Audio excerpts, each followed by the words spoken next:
YouTube, what it do is your boy Benji, and we back on TV. Oh my goodness. So, the time is now. The last time is now. And I'm disappointed. I can't even lie. So, we watched what a lot of people were trying to call the greatest heel turn of all time. John Cena turned on Cody Rhodes. It was so unpredictable, so unexpected, even though people like me said, hey, did you see when John Cena did that? Hey, did you see when John Cena did that? And if anybody needs to sell their soul, why wouldn't John Cena do it? So it honestly feels like, to me, a lot of these segments are starting to just get placed together week by week. It doesn't seem like there's a proper end goal in mind. Because a lot of people were expecting something. And a lot of the commentators, a lot of the spectators, a lot of the online commenters were just trying to figure out what was John Cena going to do in his big return to the WWE stages after what we just saw.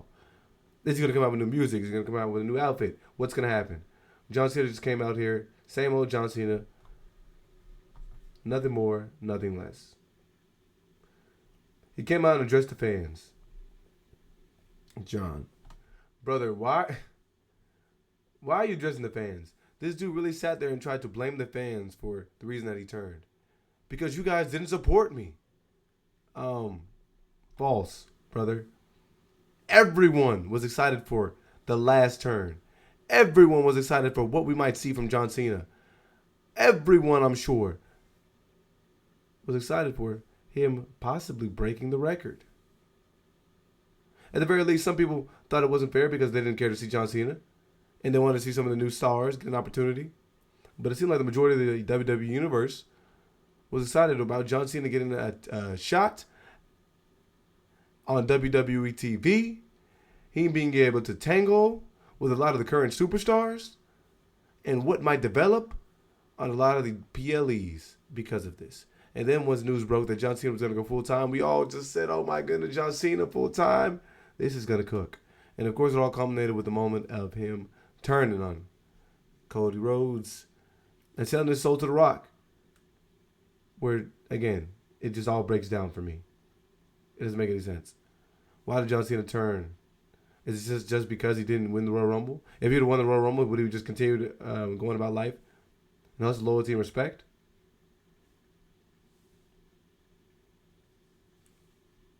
Who is this guy? I mean, we saw him turn on Cody Rhodes, but he broke up with the fans because the fans were making fun of him because they couldn't see him. He turned on the fans because they quit on him and they booed him for a couple years.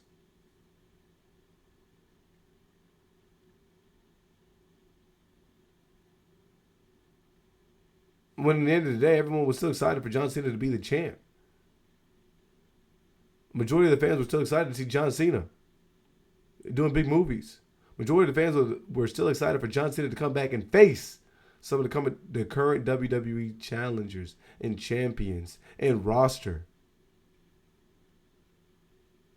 And this dude just came out there and says, because of everybody out there. Not because of the things that I had to do to be in the position that I am today. And y'all didn't respect that. No, just the simple fact that y'all just didn't respect me, period. I think there was more depth that we could have heard from John Cena. I think that there was more information we could have got from him about why he did what he did. Because at the end of the day, we're all trying to figure out, why did you do what you did? Guys, y'all all speculating about what I was going to do, and I'm not going to hear to conform what you want me to do. I'm going to do my own thing. Sure, but again, why did you do what you did? Is it just for the championship, bro? You sold your soul for the championship? Is that what it is? But then again, why would you sell your soul for the championship? Because if you sold your soul, then wouldn't the awards of that be better than you getting a championship?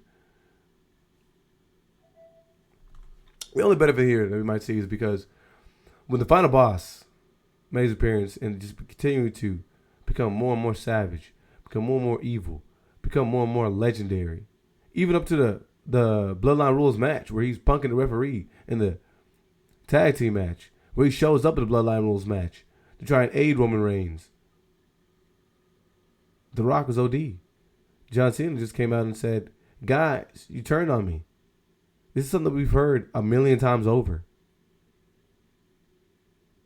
And Cody Rhodes comes out and calls him a whiny bee. I don't even know what we're getting. Now, sure, did we save John Cena for what could be over the next couple of weeks? Some great promos with him and Cody Rhodes? Sure, but I mean, this evil guy that was so willing to turn on Cody Rhodes and turn on his morals and turn his back on the fans just stands there just quiet and me mugs. I get it, though. I mean, I get a little bit of disappointment from him. Maybe we can get some type of, I guess, insinuation that this was The Rock's doing, that he had to go out there and tell the fans that, brothers and sisters, I'm not here to do anything that you all would like to do. This is just, I'm just letting you guys know, as a part of my contract clause with The Rock, I'm breaking up with all of y'all. Maybe.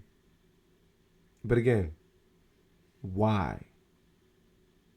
Why are we seeing John Cena break up? Is it just for the championship belt?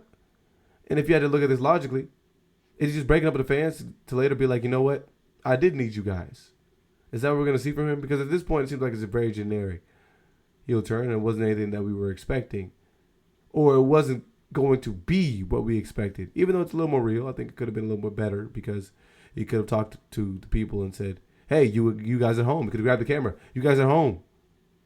You've done this. You guys in the crowd, you did this. You did this. You did this. You know, I think there could have been a little more impact there, but I mean, of course, John Cena, we're gonna give it an opportunity to cook.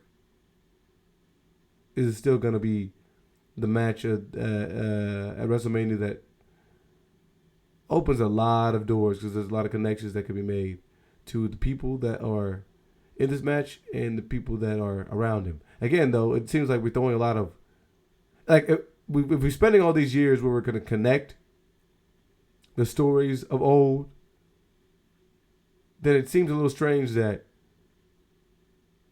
The Rock, who's had very long and prevalent feuds with John Cena, is now joining forces with him. Even last year, WrestleMania 41, we saw The Rock chokeslam John Cena.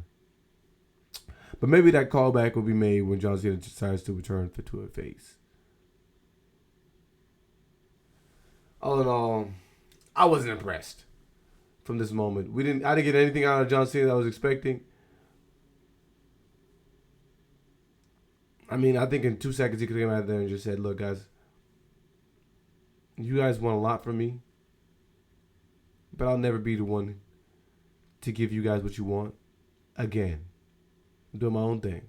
Doing things my way. I'm working with the final boss. I think that would have been all right. I don't think we had to have 30 minutes of him coming out there and Cody Rhodes dunking on him. Because he's like a pathetic, empty version of himself. Didn't work for me. Y'all let me know what y'all feel about the John Cena heel turn in the comments below. And what y'all think about his first time addressing the fans. Should we be patient or should we just continue to allow them to cook? Let me know.